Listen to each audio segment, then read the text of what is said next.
I never thought I'd be telling this story, but here I am, trying to make sense of how everything went so completely wrong. 2.5 years ago, I matched with Shane on this dating app, and honestly, I wasn't even looking for anything serious. I'd just gotten out of this whole mess with my ex, and I was perfectly content keeping things casual, maybe seeing a few different people, just enjoying my freedom. But Shane had this whole approach to dating that was different from other guys. He actually read my profile, asked thoughtful questions, planned real dates instead of just suggesting we hang out at his place. He had his life together. Good job, nice car, his own place, and he seemed genuinely interested in getting to know me as a person. Most guys on those apps are just looking for hookups, or they're complete disasters who can't even hold a conversation. But Shane was different. He'd pick me up on time, take me to actual restaurants, ask about my day, my goals, my family. After a few weeks of this, I started thinking maybe I should give him a real chance. I mean, here was this guy who was clearly relationship material, who wanted to treat me well, who had the means to actually provide for someone. It seemed stupid to pass that up just because I'd been planning to play the field for a while longer. We started getting more serious pretty quickly after that. Shane was the kind of guy who, once he decided he wanted something, went all in. He'd bring me flowers, just because, remember little things I mentioned wanting, plan these thoughtful weekend trips. It was nice feeling appreciated and prioritized for once. My last relationship had been with this guy who could barely remember to text me back. So having someone who actually put effort in was refreshing. About 1.5 years into dating, Shane brought up the idea of us moving in together. He'd been practically staying at my place every night anyway, and his lease was up for renewal, so it made sense financially. Plus, I'd been getting tired of my cramped little studio apartment, and Shane made good money, so I figured this was my chance to finally live somewhere decent. We went apartment hunting together, and I found this gorgeous place with hardwood floors, a huge bathroom with a rainfall shower, and this kitchen island I'd always wanted. The rent was pretty steep, but Shane said not to worry about it, that he wanted me to be happy and comfortable. I loved having our own space together. Shane handled all the boring stuff like setting up utilities and dealing with the landlord, while I got to focus on decorating and making it feel like home.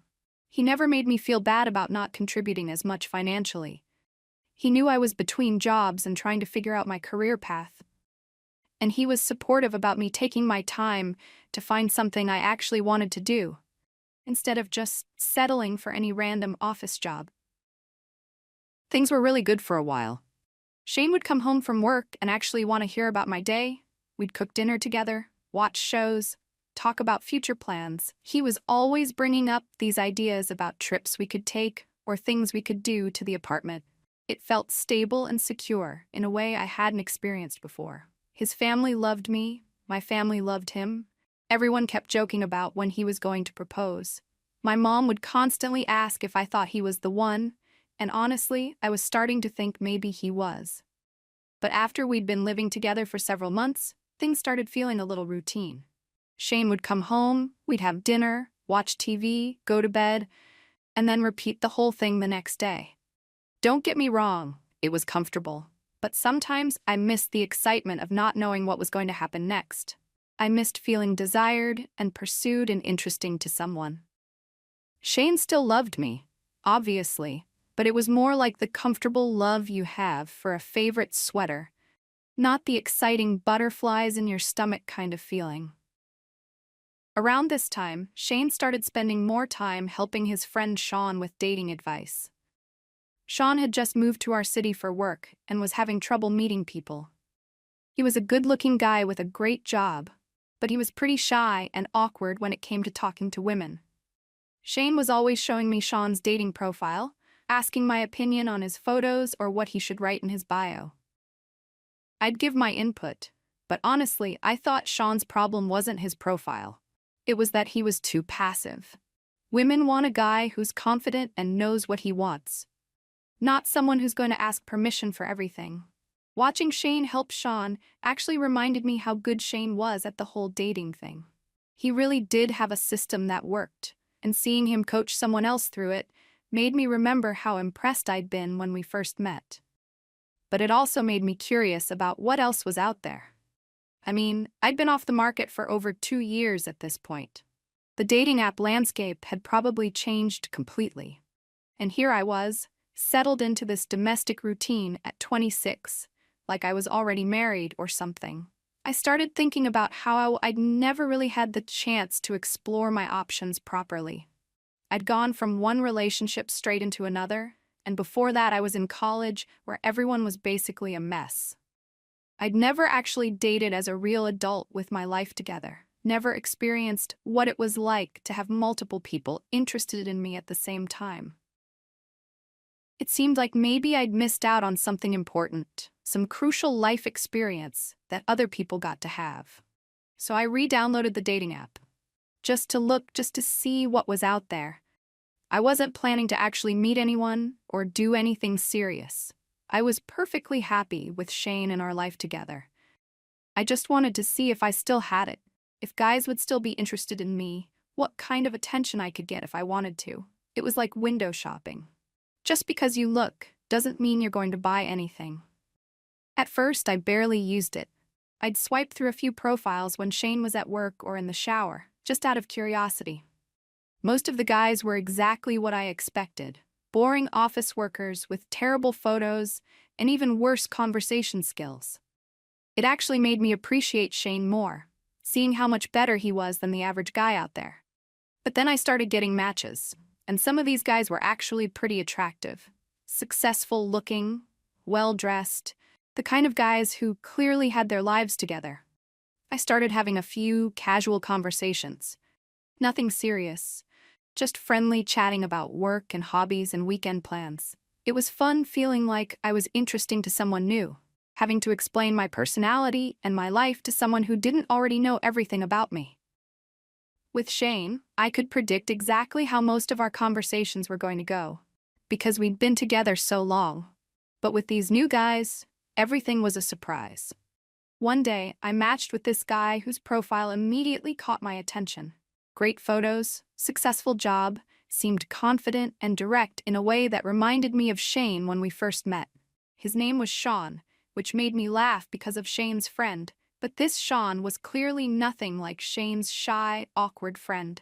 This Sean had his act together. He messaged me first with something clever about one of my photos, and I found myself actually excited to respond. Our conversation started off casual enough.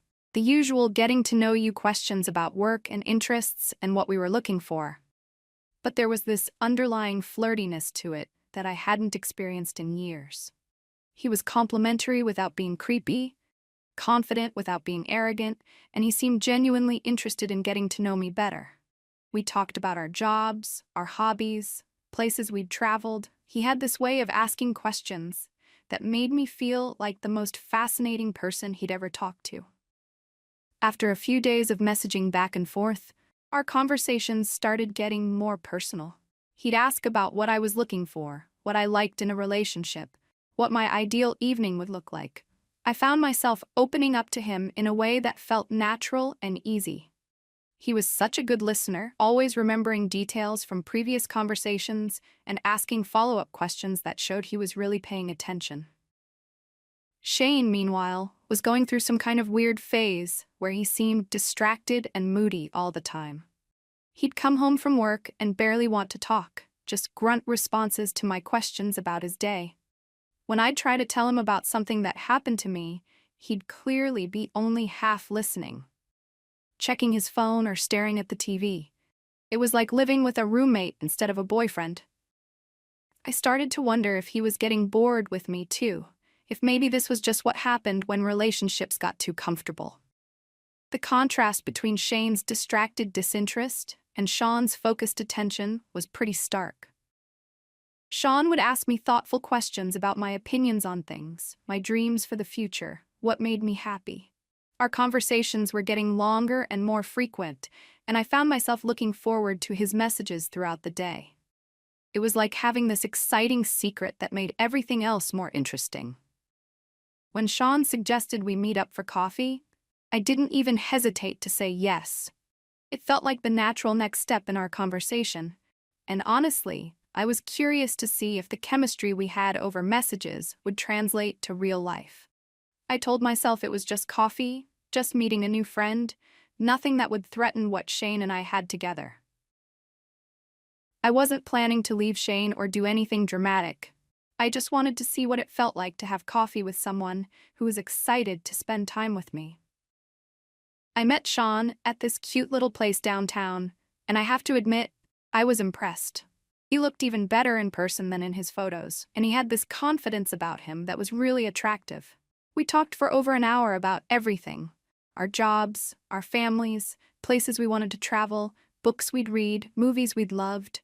The conversation flowed so easily, and he was funny in this dry, clever way that kept making me laugh. The whole time, I kept thinking about how long it had been since Shane and I had talked like this. Really talked. Not just logistics about bills and schedules and whose turn it was to do laundry. Sean was asking me about my thoughts and opinions like they mattered, like he genuinely wanted to understand who I was as a person. It felt incredible being seen like that again. When we said goodbye, Sean mentioned that he'd love to do this again sometime, maybe somewhere more private, where we could really talk without all the coffee shop noise. The way he said it made it clear he wasn't just talking about coffee, and I felt this thrill of excitement I hadn't experienced in years. Someone wanted me, really wanted me, and was willing to pursue me, even though I hadn't made it easy for him. I went home that day feeling more alive than I had in months. Shane was already there, sitting on the couch with his laptop, barely looking up when I came in. When I tried to tell him about my day, he just nodded absently and made some comment about being busy with work stuff. The contrast between his indifference and Sean's intense interest was impossible to ignore. Over the next few weeks, Sean and I kept messaging, and our conversations got progressively more flirty and intimate.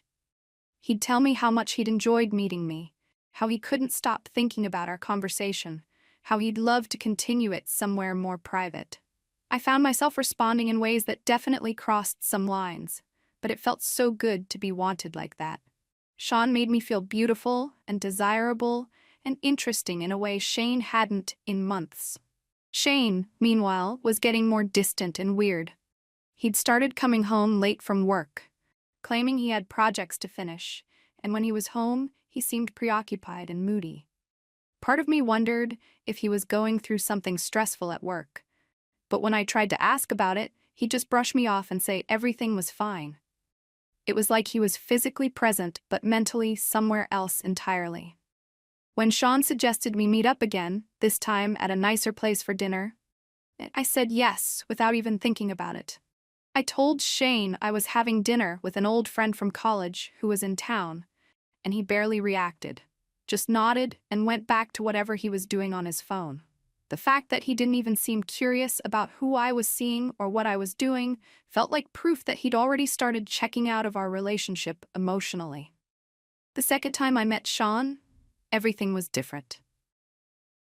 He'd picked this gorgeous restaurant with dim lighting and intimate seating, and he'd clearly put thought into impressing me. His conversation was even more engaging than before, and there was this undeniable chemistry between us that made everything feel charged with possibility.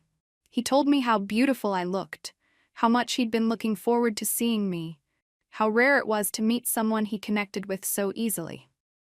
We talked for hours over dinner and drinks, and by the end of the evening, I felt like I was falling for him.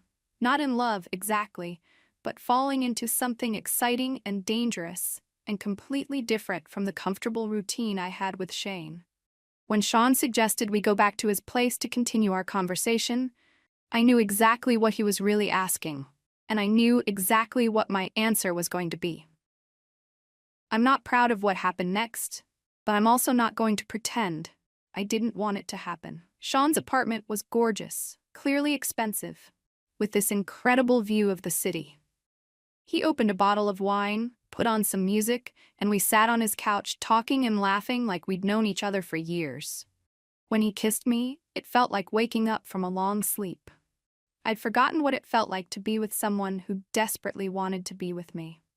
We spent the next few hours together, and it was everything I'd been missing with Shane. The passion, the excitement, the feeling of being completely desired and appreciated. Sean made me feel like the most beautiful woman in the world, like he couldn't believe how lucky he was to be with me. It had been so long since anyone had made me feel that way. When I got home that night, Shane was already asleep. I slipped into bed next to him, and he didn't even stir. Looking at him lying there, so oblivious to what had just happened, I felt a mixture of guilt and resentment. Guilt because I'd crossed a line I couldn't uncross, and resentment because his neglect and indifference had pushed me to that point in the first place. Over the next few weeks, I kept seeing Sean, and Shane kept acting like nothing had changed. If anything, he seemed even more distracted and distant than before. He'd started claiming he was having money problems at work, something about budget cuts and reduced hours, and he asked if my family could help cover some of our bills temporarily. My parents, who adored Shane and thought he was perfect for me, immediately offered to help without even asking questions. I felt terrible asking my family for money when I knew Shane was lying about the financial problems, but I also felt like he'd brought this on himself. If he'd been paying attention to our relationship, if he'd been making an effort to keep me interested and engaged, none of this would have happened. The fact that he was so clueless about what was going on right under his nose just proved how checked out he'd become. Meanwhile, my relationship with Sean was getting more intense. We'd text throughout the day, meet up whenever we could, and every encounter left me feeling more connected to him and more distant from Shane. Sean would tell me how unhappy I seemed, how I deserved someone who appreciated me properly, how he couldn't understand how any man could take me for granted. He never explicitly told me to leave Shane, but he made it clear that he thought I was settling for less than I deserved. The crazy thing was, I wasn't even considering leaving Shane. I liked our life together, our apartment, the stability and security he provided. I just wanted him to start appreciating me again, to make an effort, to remember why he'd fallen for me in the first place. My relationship with Sean felt like something separate, something that existed in its own bubble that didn't have to affect what Shane and I had together. This went on for about 3 months. Shane continued to be distant and distracted. My family continued to pay bills they thought Shane couldn't afford, and I continued to see Sean whenever possible. I started to feel like I was living a double life, but honestly, it was the most exciting I'd felt in years. I had the security and comfort of my relationship with Shane, plus the passion and excitement of my relationship with Sean. It felt like I was finally getting everything I needed instead of having to choose. Then everything fell apart on a Tuesday. I came home from work expecting the usual routine. Shane on the couch with his laptop, maybe some half-hearted conversation about dinner plans, another quiet evening of parallel lives in the same space. Instead, I walked into an apartment that looked like Shane had never lived there at all. All of his clothes were gone from our bedroom. His toiletries were gone from the bathroom. His gaming setup was gone from the living room. Even his coffee mug was gone from the kitchen cabinet. At first, I thought we'd been robbed, but only Shane's stuff was missing. All of my things were exactly where I'd left them. Then my phone started buzzing with texts from my mom, my dad, my sister, all asking me to call them immediately. The messages sounded urgent and confused, like something terrible had happened, but they weren't sure what. I called my mom first, and she answered on the first ring. Her voice sounded strained and upset in a way I'd never heard before. She asked me if I was okay, if I was safe, if I needed them to come over. When I asked her what she was talking about, she said Shane had sent some photos to our family group chat with a message saying he thought we should know what kind of person I really was. My heart started pounding as I asked her to forward me whatever Shane had sent. When the photos came through, I felt like I was going to throw up. They were screenshots of my conversations with Sean, including some very explicit messages I'd sent about what I wanted to do with him. There were also photos of Sean and me together at the restaurant, and even some more intimate photos that I had no idea how Shane could have gotten. I tried calling Shane immediately, but it went straight to voicemail. Not his usual voicemail, but a new message in his voice saying, "Hey, this is Jade." Except he used my real name instead of Jade. I can't come to the phone right now because I'm too busy sleeping with guys I met on a dating app and cheating on my boyfriend. I was mortified. Anyone who called Shane's phone would hear that message and think it was me saying it. I tried calling again and again, but it just kept going to the same humiliating voicemail. I tried texting him, but my messages showed as delivered, but never read, like he'd turned off his read receipts or blocked me entirely. In a panic, I tried calling Sean to see if he knew what was happening. When he answered, his voice sounded completely different, colder, more distant. I started to explain what was going on, but he cut me off and said he couldn't talk to me anymore. When I asked why, he said Shane was his friend and he'd been helping him gather evidence of my cheating. Then he hung up on me. I sat in that empty apartment, trying to process what he'd just told me. Sean was Shane's friend. Shane's shy, awkward friend who needed help with dating. The Sean I'd been seeing, the confident, successful man I'd been having an affair with, was the same person as Shane's friend Sean. Which meant Shane had known about everything from the very beginning. The realization hit me like a physical blow. Shane hadn't been distant and distracted because he was losing interest in me. He'd been distant because he'd discovered my dating profile and was planning his revenge. All those weeks when I thought he was being neglectful and taking me for granted, he'd been carefully orchestrating this elaborate plan to catch me cheating and humiliate me in the most devastating way possible. I tried calling Shane again, and this time he actually answered. I was crying and talking so fast I could barely get the words out, trying to explain that it wasn't what it looked like, that I'd never meant for things to go so far, that I loved him and wanted to work things out. But Shane's voice was completely calm and cold, nothing like the warm, loving tone I was used to hearing from him. He told me that he'd found my dating profile weeks ago and had been watching me lie to his face every single day since then. He said he'd used Sean to test whether I would actually cheat or if I was just talking to people online, and I'd failed that test spectacularly. He said the fake financial problems were his way of seeing how far I'd go in my selfishness. And watching me let my family pay our bills while I was cheating on him had shown him exactly who I really was. I tried to argue with him, to explain that his behavior had pushed me away, that if he'd been more attentive and loving, I never would have looked elsewhere. But he just laughed and said that was exactly the kind of response he'd expected from me. No accountability, no real apology, just blame and excuses and attempts to make myself the victim. He told me that he'd moved all of his stuff out while I was at work, that his name was already off the lease, and that all the utility bills were now solely in my name. He said I could keep the apartment if I could afford it, but he was done subsidizing my lifestyle. He'd also canceled my phone plan and taken back the iPhone he'd bought me, which explained why I'd been having trouble with calls and texts. When I tried to tell him he was being cruel and vindictive, that this was an insane overreaction to what had happened, he said he was just giving me what I'd clearly wanted all along. Freedom to be with whoever I wanted without having to sneak around. Then he hung up on me. I spent the next several hours trying to reach him through every possible method. I called his work, but they said he'd taken personal time and wouldn't be back for a week. I drove to his parents' house, but no one answered the door, even though I could see lights on inside. I tried messaging him on social media, but I discovered he'd blocked me on every platform. The worst part was dealing with my family. My parents kept calling, wanting to understand what had happened and why Shane would send those photos.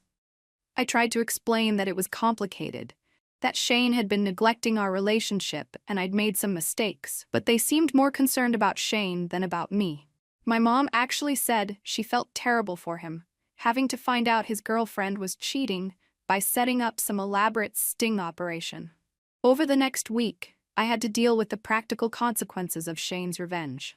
The landlord called about 3 months of back rent that Shane apparently hadn't been paying, despite taking money from my family for bills. The electric company called about an overdue balance. My credit cards were maxed out from expenses I'd thought Shane was covering.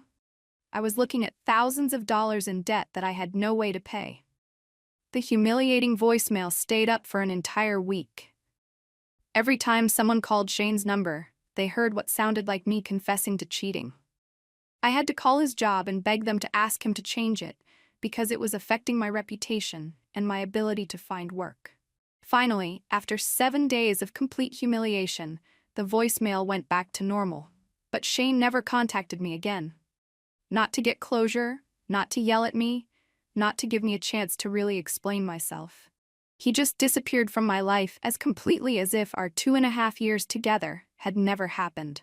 His family, who had loved me and treated me like a daughter, blocked me on social media and never responded to my attempts to reach out. His friends, who I'd considered my friends too, acted like I didn't exist. The worst part is that everyone acted like Shane was some kind of hero for what he did to me.